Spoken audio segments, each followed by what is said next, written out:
Okay, what's up? What's up? First off, I just want to kind of start off the stream by saying thank you so much for um, attending the last stream. I would say it was rather successful, being that it was my second one. So far, right now, it is at 371 views. I'm very appreciative that you joined me and that you participated. Many of you have commented. I appreciate those. I haven't responded to every single one, but I have seen them, and I'm letting you know that I see them by liking any feedback, constructive, destructive, whatever, that is given in the comment section. So I appreciate you guys. I'm still getting used to this, so if I'm trying to figure out the chat, so if you guys see anything, if you have something you want to contribute, please do. Also, I must warn you, I am a family man. There are children here. There could be an interruption at any moment in the middle of the stream. So please forgive me. Please don't hold it against me, okay? So this is just to piggyback off of the last live stream that we did, or that I did. And sorry for smacking.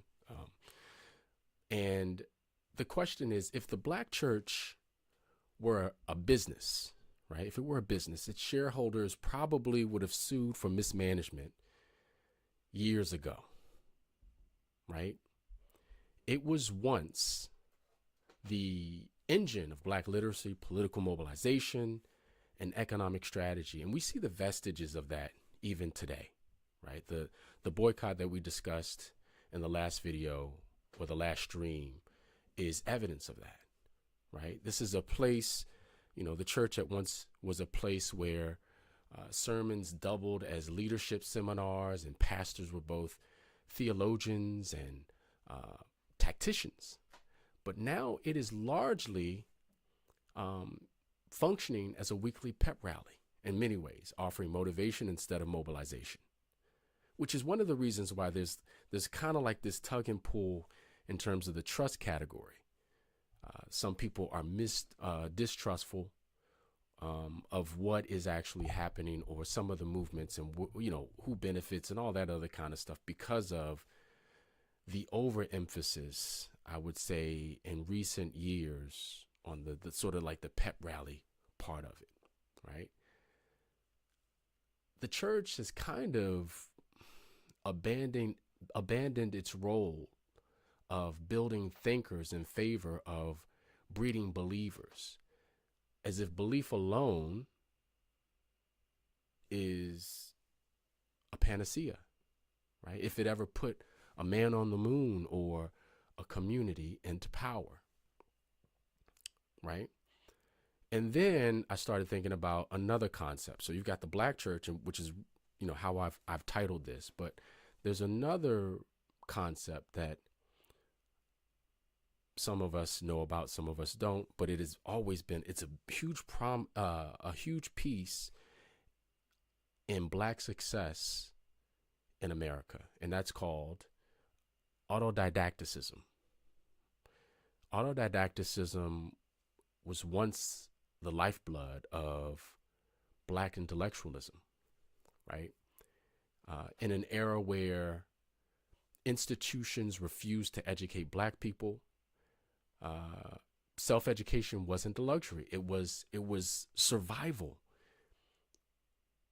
But somewhere along the way, we traded the pursuit of mastery for the illusion of validation. And today, learning is mostly seen as something that one does for a degree rather than for dominance, right? And in the process, the knowledge gap between us and other groups, or the groups engineering the future, has widened into, maybe it was like this, maybe we were on par, maybe at one point we were above, but because we've reduced or removed the focus on self-improvement in this manner, as a group, as a collective, doesn't mean that there aren't some of us who are doing this. But because we've removed the emphasis on this, the gap between us and other groups has widened into a chasm. Okay? And again, sorry to swallow. The result is a community that excels at commentary but lags in capital, right? A people who can analyze oppression in excruciating detail, but lack a blueprint to engineer their way out of it. A culture that produces an endless supply of pundits, but has a critical shortage of power brokers. The good news is, though, that I didn't make this live stream because I'm giving you guys the obituary, which is quite often what other people would do. I don't believe that, right? This live stream is a kind of call to arms, right? A way to kind of critically think about maybe the assets that are in place, which I would say is the Black church, and then the legacy of the Black church, along with the legacy of Black people, which might be a part of which is autodidacticism. Now, because of its failings, the church remains, and you could argue the NOI, these Black religious institutions remain the only institutions with the infrastructure, trust, and the cultural inertia to turn things around for the community. It just has to remember what it was before it became what it is today. That's pretty much the key. Now, one of the great lies that we've been told, and you hear this repeated all of the time, the Black community has a belief that influence is better than control in some ways, that cultural dominance is a substitute for economic and political power, that getting the most retweets, the most views, the most press, the most visibility is somehow equivalent to shaping the systems that run the world, and it isn't. I had another video that I've never done. It's called The Cool Trap, where I built a heuristic off of that concept all by itself. So real power is not seen, it's felt, right? It's written into legislation. It's baked into financial markets. It's embedded in technologies that dictate how people live their lives. And yet, Black intellectual life has been systematically funneled into disciplines that, while culturally significant, they do very little to alter the levers of global decision making. Okay? Take, for example, the fact that Black students are disproportionately steered toward entertainment, social sciences, and activism, while remaining vastly underrepresented in STEM, finance, and geopolitics. Right? The number of Black philosophy majors outpaces the number of Black engineers, despite engineering being a direct pipeline to innovation and economic control. Universities eagerly fund ethnic studies programs that analyze oppression, but they rarely offer the same support for programs that teach students how to build economic empires or advance in global finance. What does that say? What does that mean? That means that building an economic empire, advancing in global finance as a group is not taught, right? You're not going to even get that at university, really. That's going to be a group collective effort. That's basically what I'm saying there, okay? Now, the result is we produce scholars who can write brilliant critiques of capitalism, but not enough who can master it. And if you think about it, when was the last time that you sat in a group and tried to fix that? I think we all have criticisms of it, and rightly so. But how many of us have tried to deconstruct it, maybe analyze it as a group, not as an individual, but as a group? How many of us are having these think tanks? Because other people are doing that. And master capitalism, right? We generate We generate activists who can deconstruct the history of systemic inequality, but too few policymakers who can architect the legal frameworks that shape the future. We celebrate visibility in media and sports while remaining structurally absent in the spaces where the world's economic and technological policies are written. That doesn't mean none of us are there, but it doesn't mean we are there collectively. Basically, we're not there as a collective. Of course, we have people, black folks, that participate on a team with other people, but we don't have our own team or group of people or scientists or researchers that are doing it specifically for us or representing us at that table, right? We have an individual maybe, and it's an individual in color per se. It's not necessarily an individual from the community representing the community. And this is why I say that autodidacticism must be redefined, right? It cannot be just about reading more, which is kind of what it is today. You see autodidacticism mostly in the conspiracy theory space, right? Where, of course, we're researching, we are learning about how we've been manipulated or used as a group of people, COINTELPRO, et cetera, et cetera. And it doesn't mean conspiracy, doesn't mean fake, right? But we would have to redirect that energy or that level of autodidacticism into one where people are trying to advance themselves in disciplines that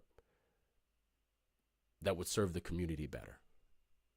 Okay, and I'll get to that, but for instance, AI, STEM, machine learning, et cetera, and we'll get to more of those because there's a lot to that. But sorry if I, again, swallowed. It just has to become a practice of acquiring the kind of knowledge that makes the collective, makes one indispensable to the world, but also the collective, the group. This is a rebranding technique. In so many words, this is a rebranding of Black people that makes us indispensable to the rest of the world. Now, the irony, when we talk about the church as a strategic power center, right? The irony is that the Black church was once a hub of both literacy and economic planning. It was the first major Black-led institution were churches that were schools, they were trading centers, organizing spaces. But as time went on, the church began outsourcing its intellectual responsibilities to the very institutions that had historically excluded Black people in the first place, right? And the result is a community with more degrees but less direction, more visibility and less velocity, less motion. And the other thing about that is, because we outsourced it, the intentionality of the group, of the collective, changed. It shifted because it gave a larger buy-in into what maybe you could say what America was doing or what other groups were doing. It got us on other teams, and it kind of reduced the emphasis on coming back to the community and contributing there, which is something that was a first after integration. So I argue that it is time for the church, the Black church, to reclaim its role, not as just a house of worship, but as a power center. Not just a place to pray for change, but a place to plan for it, to plan for change. And this can be done not even with massive funding, but with strategy. And here's how. So I've got a couple of things that I think are important. It doesn't mean that there aren't churches doing it, but all churches should be doing it, right? And this is in the spirit of autodidacticism and the church being a vehicle to change people or Black people and make a difference for Black people. So church libraries and learning centers. Every church should house a library with books on theology, history, keep in mind, history, science, finance, and strategy, war strategy, business strategy. People should be donating books upon their death to the church. Hey, come, clear this bookshelf out. Bing, bing, put it over here on this bookshelf so that the kids who are coming, through this meeting hall or who attend this church can read, or not even attend the church, because again, this is going to be a place of convening. We're going to convene people to this place. This is going to be a place beyond just faith. It should be a place for the community as a whole, a place for, improvement, self-improvement, and advancement. So if a church lacks space for these books, it should partner with other churches that do have some space. And this knowledge and these books should be accessible to all, because of people who do not achieve advancement, right? They're going to have a really hard time, and they're going to have to archive their wisdom. If you don't do that, you're doomed to borrow ideas from other people. Okay? So that's one. You're going to, and it doesn't mean that this isn't happening. Again, I have to reiterate that. I don't want people to get upset because this is happening wherever you are. But this needs to happen on a larger scale. So classes and study groups, volunteers and partnerships would be able to fill gaps in expertise. Churches can offer courses in everything from biblical Hebrew to data science. And if you think that sounds ridiculous, it's already been done. Most people think that higher education comes out of is a part of the Western civilization legacy, and it's not. Higher education, with regards, the Greeks even told you that, right? But modern higher education is actually out of the Muslim legacy. It's a part of the Muslim legacy, right? The oldest universities in the world were Muslim universities. They started there first, okay? Timbuktu is a good example. Al-Qarawiyyin, I think that's how you would say it, is another. It's in Fez, Morocco, is another example. And that was founded by a woman, by the way. Morocco is in North, but also West Africa. And these are places where these are religious institutions that taught everything. It wasn't just theology. They taught everything from theology to astronomy. And, you could argue that the modern church should be doing the same thing, because self-improvement is not just it's not just about how well you know the book. It's about how well you live your life. And there are different ways to live. There are many ways to improve your life. Economics is one of them, right? So this should be a part of what the church brings to the community, what they offer to their congregants, right? Independent biblical scholarship is another thing that, we see it, but I'm going to go a little deeper, right? So the church should be producing its own theological research. There should be little research centers or groups of them. Like maybe there's a cohort of churches that get together and they start trying to translate scripture. They develop their own concordance, right? Not because the world needs another biblical translation, but because rigorous scholarship develops linguists, analysts, and problem solvers, all skills with economic and strategic applications far beyond theology. That's why you would do it. And on top of that, everyone looks at religion as very surface level. Religion is very deep. It is an infinite game. I don't care which religion you choose. Don't be fooled. It is an infinite game. It never ends. There's always something to learn. And if you're interested in that, I can give you examples. Maybe not right now, but I can do a video on, I've talked to people about things like that and they get bored. So, but many of us don't know the foundations of the script that we use every day is Hebrew. We're the Latin alphabet is a script that's based off of the Greek alphabet, which is based off of Hebrew,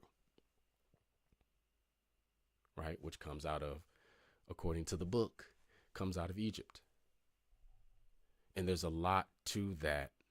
There's a lot to how that is structured and how it's codified that many people don't understand. But anyway, that is a part of what the church could do. It could become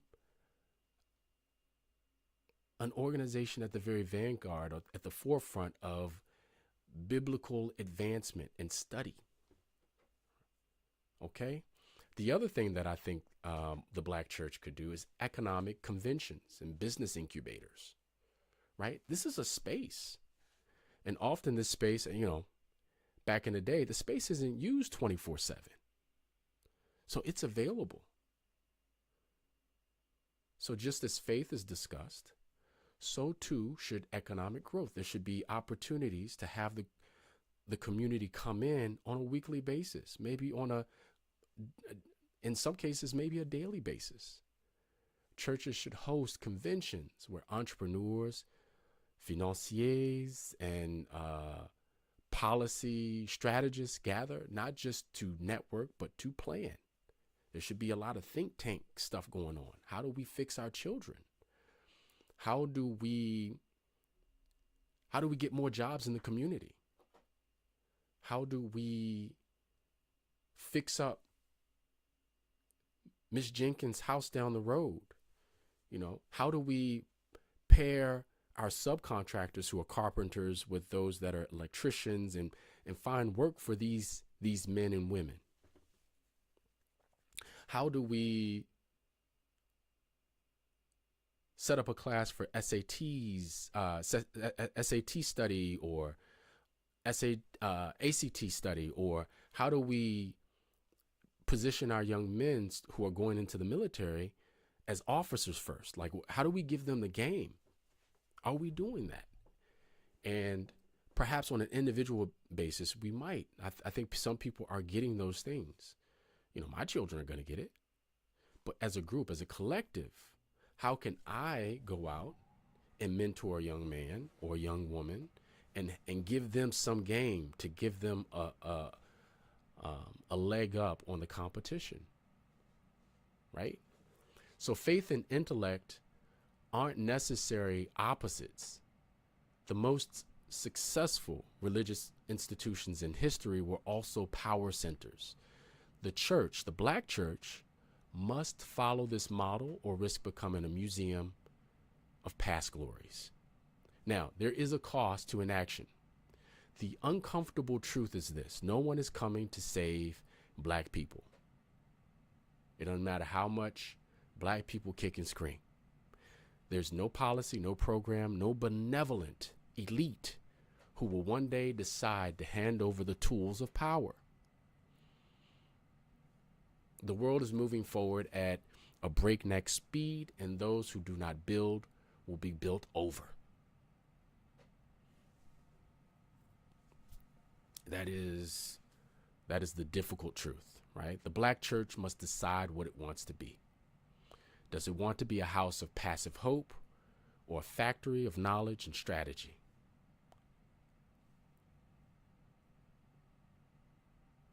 Okay. Does it want to be a spectator in history or an architect of the future?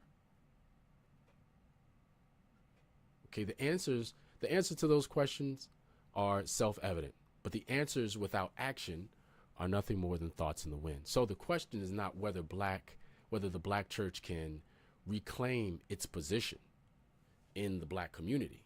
The question is, will it? And like I said, many are going to push back on the religiosity